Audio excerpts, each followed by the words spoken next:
మనం ఎప్పుడు ఆత్మీయ జీవితంలో బలహీనం అవుతాం అంటే పురం పాస్టర్ గారు లేరా? లేరు. వచ్చావు కదా మా ప్రార్థన చేసుకెళ్ళొచ్చు కదంటే ఆయన లేడా?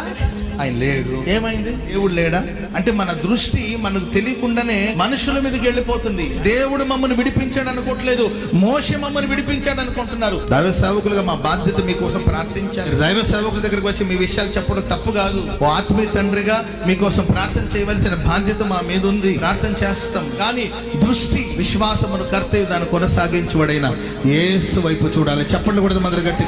సాక్ష్య సమూహము మేఘము వలె మనల్ని ఆవరించి ఉండగా విశ్వాసమును కర్తయు దాన్ని కొనసాగించువాడైన యేసు వైపు చూడాలి. ఎందుకు దేవుని వెతకలేని పరిస్థితుల్లో ఉన్నారు ప్రజలు?